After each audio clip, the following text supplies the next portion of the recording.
Bukavu. De toutes les façons, l'avenir va nous dire. Cet accord est un accord commercial. Il ne peut pas être un accord de paix dès lors que les signataires n'ont pas les statuts de belligérants.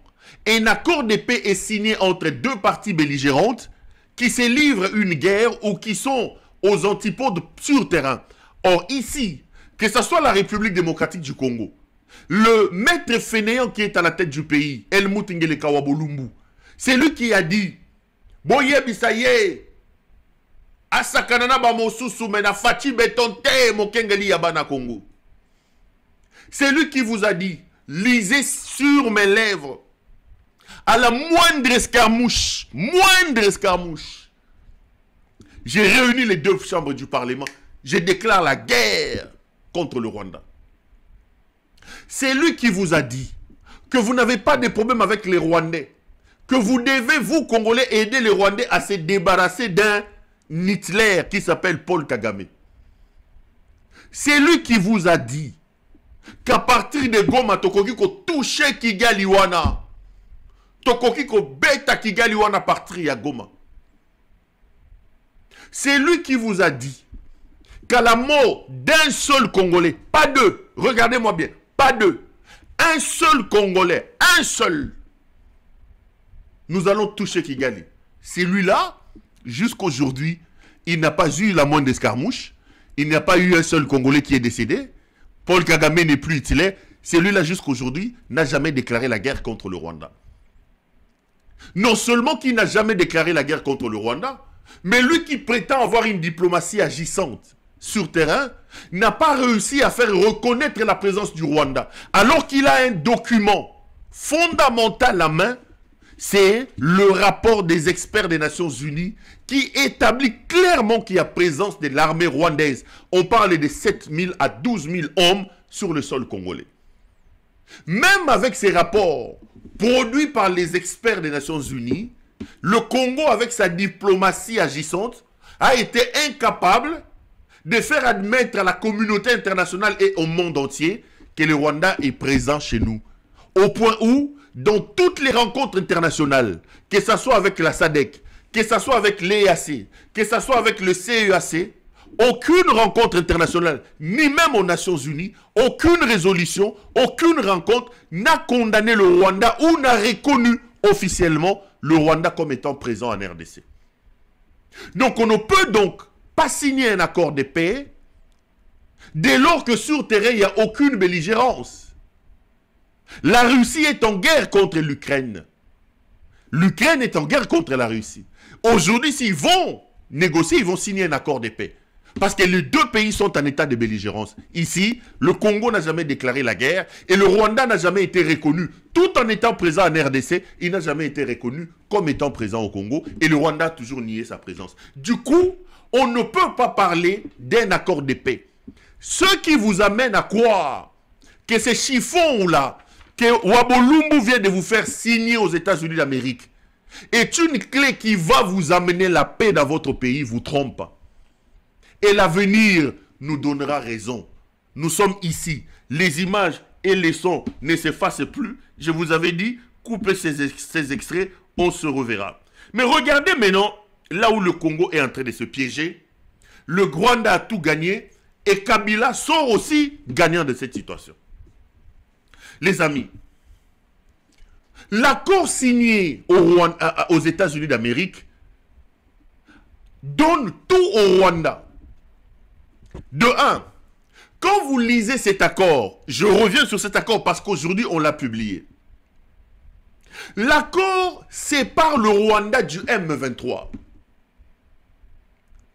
Parce que l'accord dit ceci, le Rwanda signe avec le Congo, mais le M23 est une affaire congolo-congolaise et l'accord renvoie le M23 à des négociations directes avec la République démocratique du Congo à Doha. Or, la force du Congo, la force de la communication congolaise, de la ligne diplomatique de la RDC, était d'inculper les Rwandais et de dire, de démontrer à la face de l'humanité que le M23 en réalité est un supplétif du Rwanda. C'est ce que nous avons toujours dit.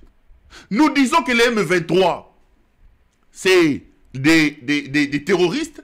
Le M23 ne sont rien. Le M23, c'est le supplétif du Rwanda. J'ai même entendu certaines personnes se réjouir de cet accord, notamment les talibans. Ils reviennent sur le discours de Tshisekedi qui disait « Je ne parlerai pas aux pantins, je parlerai aux autorités du pantin. » Parce que les pantins ne représentent rien, il faut parler avec leur maître. Oui, si les M23 sont des pantins, c'est-à-dire, c'est des bras séculiers du Rwanda. Si les M23 sont des terroristes, mais vous allez signer un accord. Vous séparez le bras séculier. Vous séparez les pantins de leur maître. Vous entrez totalement en contradiction avec tout votre discours. Vous entrez totalement en contradiction avec l'option diplomatique levée. Vous isolez le M23. Vous faites des M23 une entité à part entière, différente du Rwanda. C'est une folie. Aujourd'hui, au terme de l'accord qui a été signé, le M23 ne sont plus les supplétifs du Rwanda. Le M23 n'est plus une force négative. L'accord reconnaît le M23 comme une partie au conflit, différente, distincte du Rwanda. Donc aujourd'hui, vous venez de laver le Rwanda, vous ne pouvez plus dire à l'humanité que le Rwanda, le M23 est le supplétif du Rwanda. Tshisekedi est un fou. Moi, je vois les gens en train d'applaudir cet accord. Je vois comment ça s'appelle, les talibans. Je vois les gens de Tshisekedi en train de dire qu'on a gagné. J'ai dit, est-ce que nous lisons le même accord? Est-ce que nous avons les mêmes cerveaux? Est-ce que nous avons le même... Moi, ça me dépasse. Donc, le Rwanda gagne. Deuxième élément sur la victoire du Rwanda et le piège de Tshisekedi. Nulle part dans cet accord, on parle de Bunagana, on parle de Goma, on parle de Bukavu. Nulle part dans cet accord, on parle de la présence du Rwanda en République démocratique du Congo. Nulle part. On va se fourvoyer dans des concepts génériques. L'intégrité nationale, la souveraineté des États. Le Rwanda gagne, tire la couverture. Nulle part le Rwanda est reconnu comme un, maître en pensée du M23, deux, comme étant présent en République démocratique du Congo. Pourquoi faut-il signer un tel accord? Quel est l'intérêt pour le Congo à aller apposer sa signature dans un papier de cette nature-là? Les jouisseurs, les impudiques. Je vous dis qu'il a envoyé une délégation de centaines de personnes. Ba koti na boutique, ba sombi ba parfum, ba lati ba cravate, elengi na bango ba kenomo na Maison Blanche. Mais regardez la signature. La République est quelque chose de sacré, les amis. Vous avez pris votre pays, vous avez donné à des bandits. Vous avez laissé la gestion de votre pays à des moutons. À des gens qui n'ont rien à voir pour la grandeur du pays. Là, ils viennent totalement de sauver le Rwanda. Aujourd'hui, le M23 sont des supplétifs du Rwanda. Les M23 sont des pantins. Les M23 sont des ceci. Non. Dans les accords, on établit une frontière nette. Dans les accords, on établit un distinguo clair sur le Rwanda qui est une partie prenante par rapport à ces mesures défensives et le M23 qui est une affaire exclusivement congolo-congolaise et qu'il faut régler dans un autre processus distinct de l'accord qui a été signé, qui est le processus de Doha. Deuxième élément, nulle part dans cet accord, vous nous expliquez que le Rwanda est au Congo, alors que vous avez avec vous le rapport des experts des Nations Unies qui accable Kigali et qui indique qu'entre 7 000 et 12 000 hommes armés du Rwanda sont au Congo. Nulle part dans cet accord, on nous dit que le M23 est armé par le Rwanda. Nulle part. Donc le Rwanda a été innocenté par M. Tshisekedi. Mais voilà maintenant Tshisekedi qui innocente les Rwandais, qui met le Rwanda de côté. Voilà comment il se piège. L'accord donne les responsabilités des uns et des autres. La République démocratique du Congo s'engage à lutter contre les FDLR, à neutraliser, pas qu'à lutter, à neutraliser les FDLR, lisez les accords, neutraliser les FDLR et renvoyer ceux qui seront capturés au Rwanda. Le Rwanda, de son côté, est appelé à lever ses mesures défensives et s'engage à recevoir les FDLR qui seront renvoyés chez lui. Je mets un point là-bas. Vous reconnaissez chez vous que vous avez des FDLR. Vous prenez l'engagement que vous allez lutter contre les FDLR, que vous allez neutraliser les FDLR. Parce que le Rwanda, alors que nous disions que les FDLR étaient un prétexte, parce qu'aujourd'hui, les amis, soyons sérieux, les FDLR ne représentent pas de menaces pour le Rwanda. Le Rwanda a un système de défense. Le Rwanda a un système de renseignement qui fait qu'aujourd'hui, les FDLR n'attaquent aucune localité au Rwanda. Aucune localité au Rwanda n'est attaquée. Le Rwanda a le contrôle total de son pays. Le Rwanda a des services de sécurité et de renseignement qui vont foudroyer les FDLR s'ils osaient.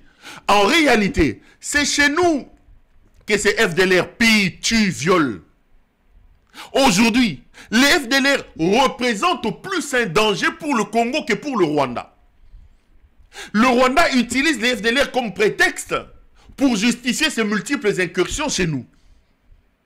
Parce qu'en réalité, si nous allons sur terrain, nous mettons les choses sur terrain, le Rwanda ne peut pas vous dire en quoi les FDLR représentent à l'heure où je parle un danger contre lui. Sauf sur le plan idéologique, c'est des génocidaires, etc.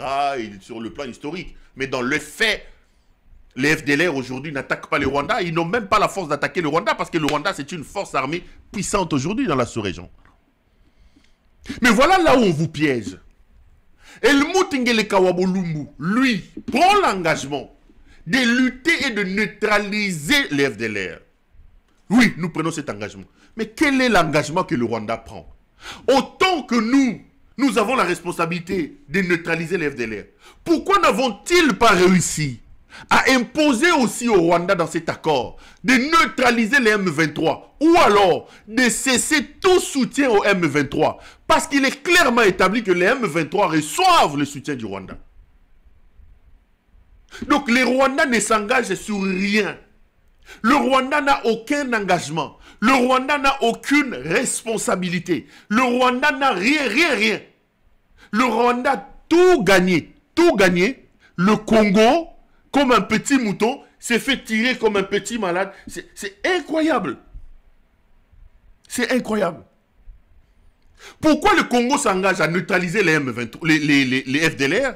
Le Rwanda, accusé par les experts des Nations Unies de soutenir le M23, lui ne prend pas cet engagement. Et on dit, le Rwanda s'engage à lever ses mesures défensives. Regardez, là où nous sommes idiots et nous sommes dirigés par un idiot. Le Rwanda qui est chez vous, vous impose chez vous de neutraliser les M23. Plutôt les FDLR. Mais lui, accusé de soutenir les M23, quel est l'engagement qu'il prend? Il prend l'engagement de lever ses mesures défensives. De 1. Qu'est-ce qu'on attend par mesures défensives? Nous sommes en diplomatie et ici, nous sommes dans le cadre des accords qui lient les parties. En droit international, ces accords représentent une force de droit. Les parties sont liées par les accords et les traités qu'ils signent. Vous signez un accord avec le Rwanda. Vous dites dans cet accord que le Rwanda va lever ses mesures défensives. Quelles sont ces mesures défensives? Qu'est-ce que ça veut dire mesures défensives? Où se trouvent ces mesures défensives? Où se trouvent ces mesures défensives? Ça veut dire quoi les mesures défensives? Parce que j'apprends ici, si vous suivez même votre ministre des Affaires étrangères, Cette femme qui croit que parler français c'est être intelligent, il vous dit oui, nous parlons des retraits des troupes rwandaises, même si vous donnez ça le nom de désengagement ou que le Rwanda parle des mesures défensives.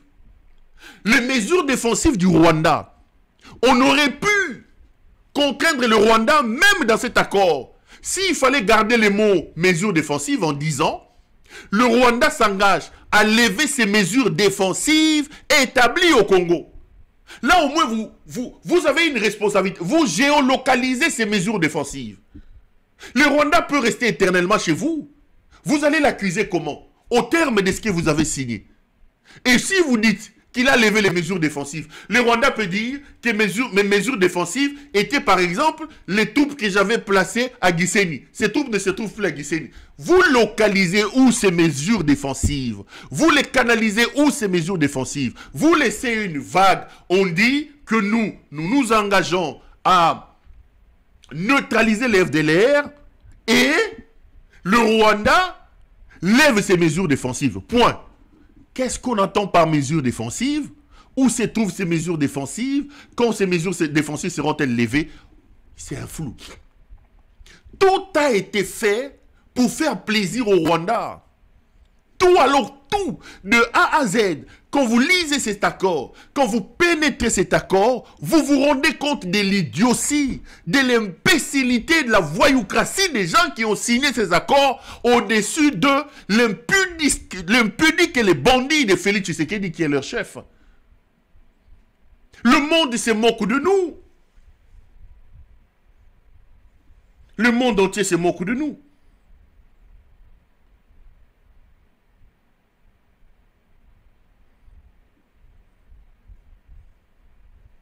Le monde entier se moque de nous. Et voilà une autre contrainte. Vous lisez l'accord qui renvoie à certaines mesures d'application chez CONOPS là. Quand vous suivez le ministre des Affaires étrangères du Rwanda, il vous dit ceci.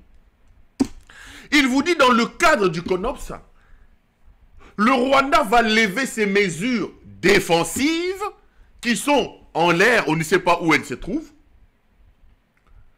lorsque le Congo aura neutralisé les FDLR.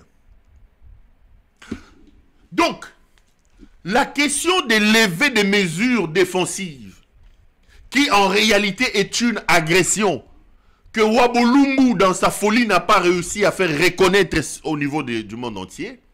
La question de lever des mesures sécuritaires ou défensives est concomitante à la résolution et à la neutralisation des FDLR.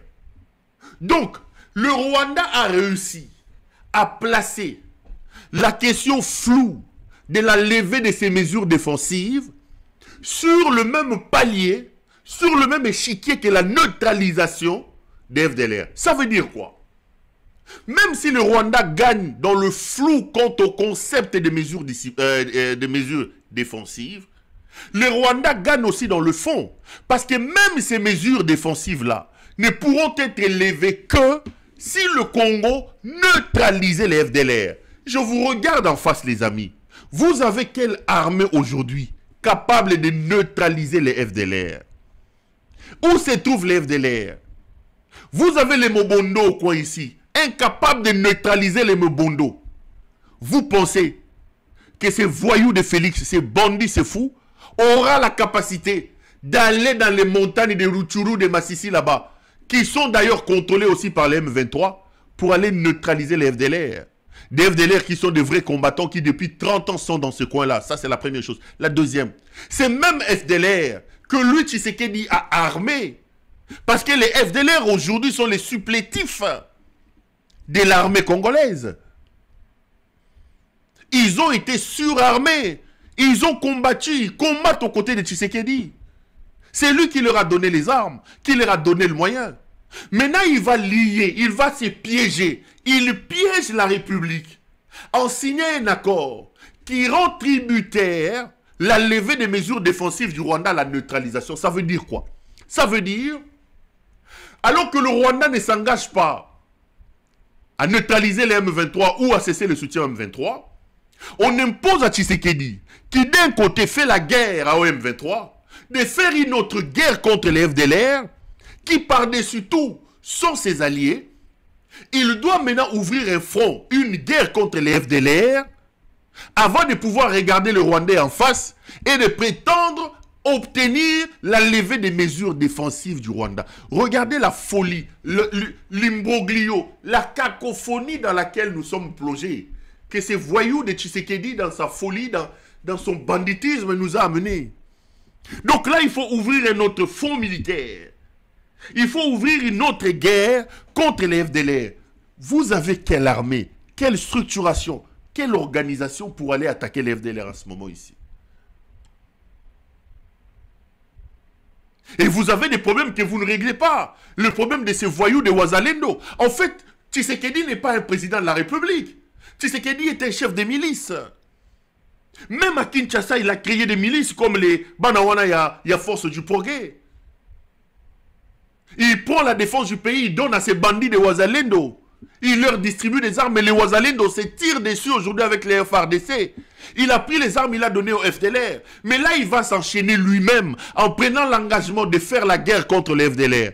Donc, il va trahir ses alliés FDLR au profit du Rwanda. Saura-t-il neutraliser les FDLR? Quand est-ce que cet accord sera véritablement effectif? Parce que Tshisekedi n'aura pas la capacité, n'aura pas la puissance de feu de neutraliser les FDLR. Ça se passera comment? Et le Rwanda gagne tout.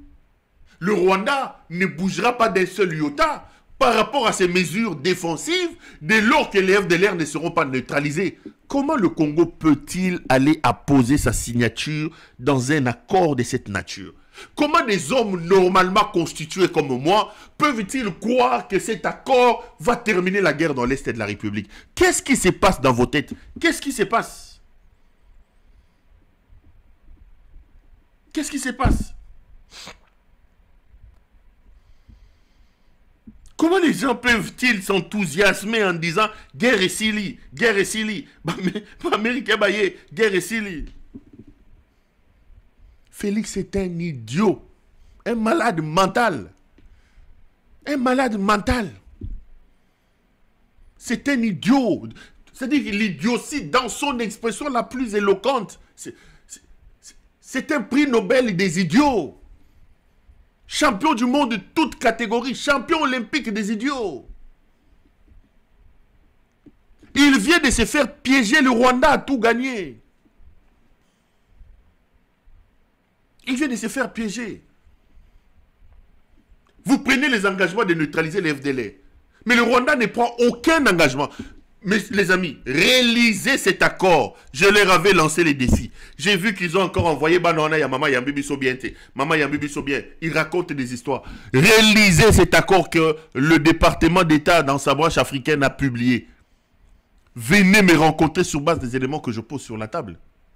Venez me rencontrer sur base des éléments que je pose sur la table. C'est une folie. Cet accord a le mérite de sanctifier le Rwanda. Parce qu'en réalité, le Rwanda tient maintenant dans cet accord ce qu'il a toujours fait. Le Rwanda tient dans cet accord la pureté, la sainteté des actions obscures qu'il faisait en RDC. Parce que vos minéraux, vos cassitérites, vos ceci, votre or de l'Est de la République, vous n'avez même pas des routes qui relient tous les territoires de cette province-là. Vous n'avez pas de trains, vous n'avez pas de compagnies d'aviation qui peut prendre de ces histoires-là pour aller les sortir, par exemple, vers la mer à Boma ou à Matadi. Non. Tous les commerçants passés par le Rwanda. Le Rwanda va prendre chez vous et même vos commerçants traversent tous les jours avec ces minéraux-là dans vos frontières. Le Rwanda est donc la plateforme. Et les Américains en avaient marre que vous accusiez le Rwanda tout le temps. Le Rwanda est exportateur de cobalt alors qu'il ne le produit pas. Le Rwanda est exportateur de l'or alors qu'il ne le produit pas. Mais maintenant vous dites au Rwanda, ok, il est hors de question qu'on vous insulte encore. Il est hors de question qu'on vous traite. Non, non. Plus personne ne peut insulter les Rwandais. Nous allons vous enlever ces statuts de voleurs. Désormais, vous n'êtes plus des voleurs. Vous prenez chez vous comme vous avez l'habitude de les prendre, mais seulement nous-mêmes, les volets, nous vous sanctifions avec cet accord. Vous avez maintenant les droits officiellement de les faire. Donc, vous ne pouvez plus accuser, vous ne pouvez plus porter plainte, vous sanctifiez les Rwandais avec cet accord. Alors que lui, le voleur, ne vous donne absolument rien. Voilà une autre arnaque dans cet accord. L'Amérique se réjouit de cet accord. L'Amérique se réjouit de cet accord. L'Amérique vous dit que, de Trump, hein, ils vont prendre des minerais, beaucoup de minerais au Congo. Réaliser l'accord. Où est-ce que dans cet accord, on parle des minerais que les Américains vont prendre? Donc, ils signent officiellement un accord public avec le Rwanda, mais en secret, il y a encore un autre accord pour les Américains. Parce que l'accord ne donne pas les responsabilités des États-Unis d'Amérique. Mais comment l'Amérique se réjouit de prendre notre or, de prendre nos richesses, alors que dans l'accord signé dans son sol, nulle part il est mentionné comme partie prenante de cet accord, nulle part on revient sur le fait que lui va profiter de nos minerais.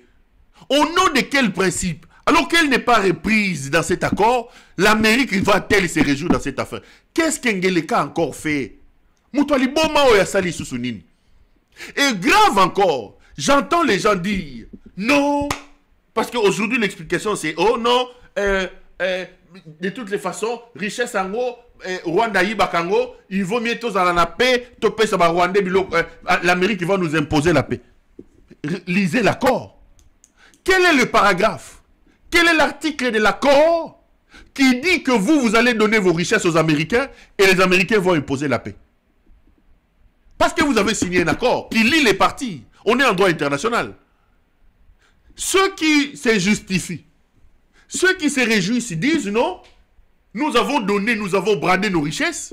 C'est pas grave. Il vaut mieux brader la richesse et être en paix plutôt qu'avoir des richesses et ne pas avoir la paix. Je suis d'accord avec vous. Mais votre inconscient là, votre Dieu a signé l'accord, qu'il vous montre alors dans cet accord quels sont les engagements que les États-Unis d'Amérique prennent au terme de cet accord qui leur donne nos richesses et qui astreint, qui contraint l'Amérique à intervenir et à nous imposer la paix. Trouvez-moi cet accord. Trouvez-moi ces parties-là. Et venez me contredire. Cependant, il y a eu un extrait dangereux dans cet accord qui dit ceci. Les États non signataires de cet accord n'ont aucune responsabilité. Regardez comment l'Amérique se cache. Les États non signataires, alors que ça s'est fait aux États-Unis, l'Amérique n'est pas parmi les parties signataires, c'était un facilitateur. Ils s'organisent pour avoir un paragraphe dans cet accord qui stipule que les États non signataires de cet accord n'ont aucune responsabilité. Mais à Kinshasa, vous avez des idiots qui se réjouissent et qui disent que l'Amérique va imposer la paix. L'Amérique va imposer la paix. L'Amérique va imposer la paix. Dans votre accord, l'Amérique dit que les États non signataires n'ont aucune responsabilité. Il prend soin de désengager sa responsabilité. Il prend soin de désengager son implication dans cette affaire. Alors qu'en coulisses, il tire les ficelles et il prend vos richesses, il ne vous donne rien en contrepartie. Rien en contrepartie. L'Amérique ne signe rien. Même pas comme un observateur. Vous n'avez pas mis en place des mécanismes pouvant contrôler le respect de l'accord. Rien du tout. Vous laissez cet excès où on dit les États non signataires ne sont responsables de rien, ne sont pas signataires, n'ont aucune responsabilité. Boza Bandoki, Boza Maboma, qu'est-ce qui se passe? Boza Bandoki, t'es bino. Regardons-nous en face. Regardons-nous en face.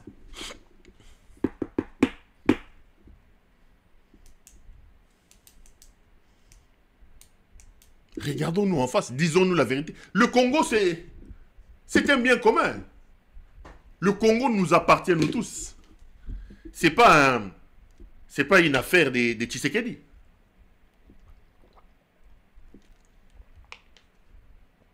Son père ne lui a pas laissé le Congo comme un bien privé. Regardons-nous en face et disons-nous la vérité. Oh non, bah américain, bah imposé, bah rwandais, bah américain, et ça a repris wapi.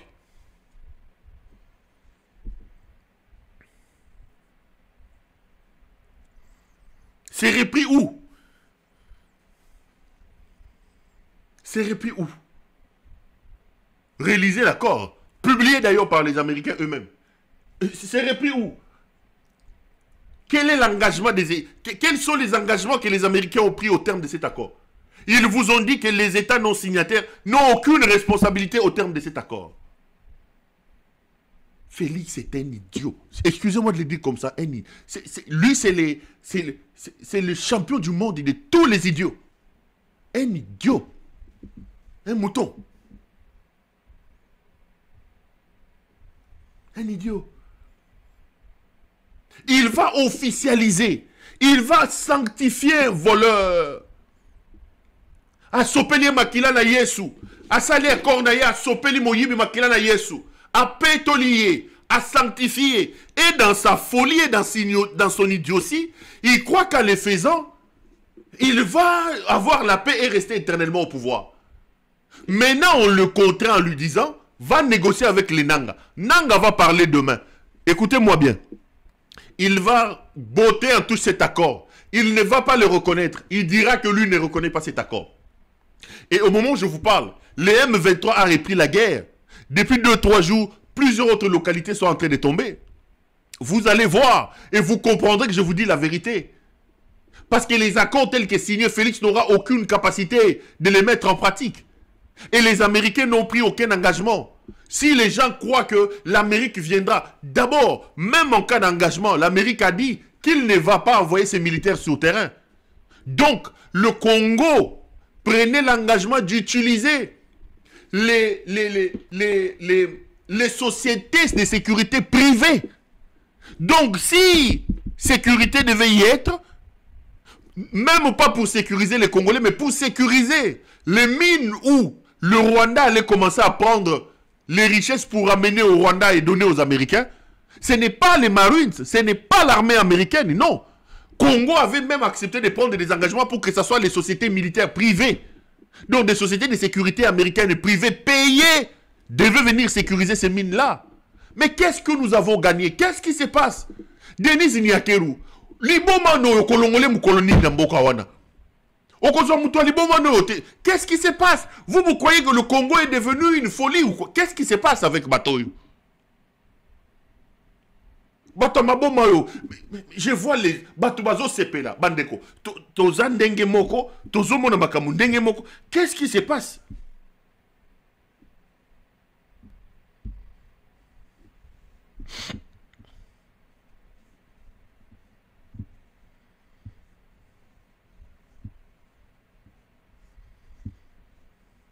Bozo Sepelaning. Moi, j'ai vu les gens m'appeler Péro. Et on croyait que tu sais d'y aller partir. Maintenant, bah américain bakoya, bah américain bakoya.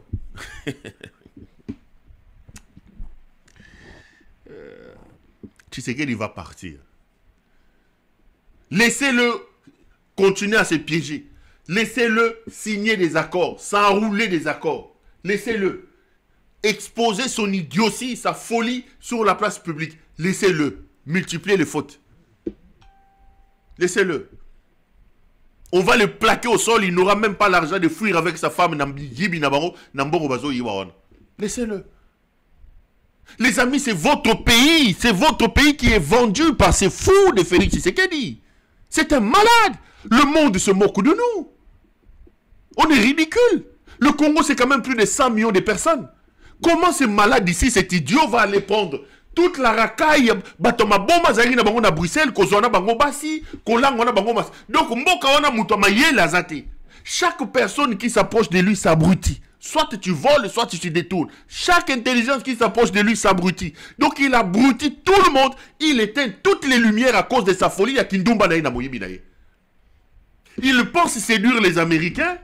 Il pense que vous pensez que entre les Rwandais et les Américains, entre les Rwandais et les Congolais, Entre Kagame et Tshisekedi, si les Américains avaient quelqu'un à choisir, ils vont choisir Moutalibo Maoui. Un idiot ici qui ne sait même pas gérer sa propre chambre. Son impuissance sexuelle idéale. Vous pensez que Baché Tshisekedi, Baché Kagame, les Américains vont choisir Tshisekedi. Les Américains vont choisir Tshisekedi.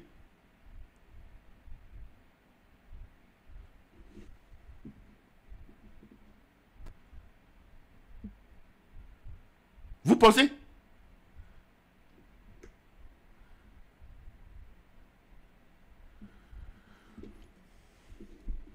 Quand les gens commencent à croire aux États-Unis d'Amérique, moi je me dis, mais les Américains ont traqué Ben Laden. Les Américains ont fui comme des moutons. Ils ont laissé l'Afghanistan entre les mains des talibans. Les gens se sont accrochés, leurs alliés se sont accrochés dans leurs avions. Les Américains les ont abandonnés. Les Américains ont saccagé l'Irak. Ils ont tué Saddam Hussein. Aujourd'hui, ils ont abandonné l'Irak entre les mains des djihadistes. Les Américains négocient aujourd'hui avec la Syrie, dirigée par un djihadiste. L'homme qui est à la tête de Syrie, c'est un homme d'Aqmi, réputé, connu. Il vient d'être reçu par la France. Les Américains sont prêts à parler avec lui. Vous pensez que les Américains, c'est qui? Mobutu a travaillé pour les Américains, ils l'ont abandonné. Mobutu. Les Américains ont utilisé Mobutu. Pour eux, c'est la politique du citron. Ils vont te presser. C'est ça la politique étrangère des Américains. Quand tu n'as plus de jus, ils n'ont plus besoin de toi. Mobutu était le gendarme de l'Afrique centrale. Mobutu était le poumon de la CIA dans la guerre, pendant la guerre froide. Mobutu était le thermomètre qui bloquait l'évolution de l'URSS. Mobutu, le maréchal. Ces mêmes Américains l'ont abandonné. Ils ont envoyé Bill Richardson pour lui dire, si tu ne quittes pas le pouvoir, ton corps sera traîné dans les rues de Kinshasa. Il lui a envoyé Bill Richardson qui a dit à Mobutu qu'on va traîner ton corps. Vous parlez de qui? Et les Américains sont dirigés par un commerçant comme Donald Trump, qui a des comportements, parfois on se pose la question, qu'est-ce qui se passe dans sa tête? C'est à ces Américains-là que vous croyez? Vous abandonnez votre souveraineté? Vous laissez ces moutons, ces malades, cet idiot de Félix ici? Vous pensez que les Américains vont aller rentrer dans ces bourbiers de l'Est de la République? Depuis 30 ans, les gens meurent là-bas, les Américains sont toujours le puissant du monde, ils ont déjà réglé les problèmes. Comment vous pouvez croire que c'est eux qui viendront vous amener la paix aujourd'hui? Vous allez prendre vos richesses, vous allez donner à ces Américains, vous allez tout donner à ces gens. Vous pensez que les Américains vont vous apporter la paix? Parce que cet idiot qui est à la tête de votre pays vous a fait croire à ça. Et je vois ces communicateurs passer à la télé et je vois les gens en train de se réjouir. Amérique, Amérique. L'Amérique a déjà sauvé qui? L'Amérique a déjà sauvé. Regardez comment ils sont en train de faire aujourd'hui à l'Ukraine. C'est eux qui ont demandé à ces Ukrainiens de chercher à entrer dans l'OTAN. C'est eux qui ont voulu faire la guerre par personne interposée avec l'Ukraine. Ils ont abandonné les Ukrainiens aujourd'hui. L'Amérique est même prête à abandonner ses alliés de l'OTAN. Il impose à ces Français, à ces ceci. Attendez, vous, c'est seulement vous les nègres là, avec un macaque à la tête de votre pays, ils sautent comme s'il était à la forêt équatoriale en train de sauter. Azuli Boumazo sautait. Les Américains considèrent ce type-là comme un singe. C'est à cause de ces macaques-là que les... Il y a un problème. Il y a un problème.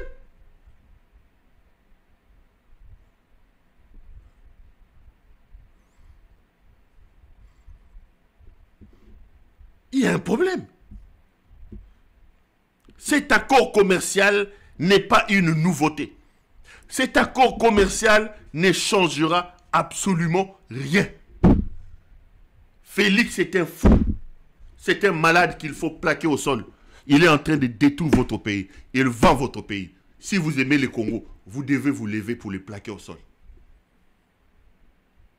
Vous devez vous lever pour le plaquer au sol et sauver votre pays. Et croyez-moi, Commencez à compter à partir de demain. Vous allez voir comment les M23 va accélérer maintenant les prises de ville. Vous vous souviendrez de moi. Et on verra qu'est-ce que cet accord-là fait pour que la guerre se termine dans l'Est de la République. Vous méritez cet idiot qui dirige le pays, qui détruit, qui vend nos espoirs, un malade, un impudique, un monsieur sans utilité, sans importance. Mouyibio ya pamba pamba.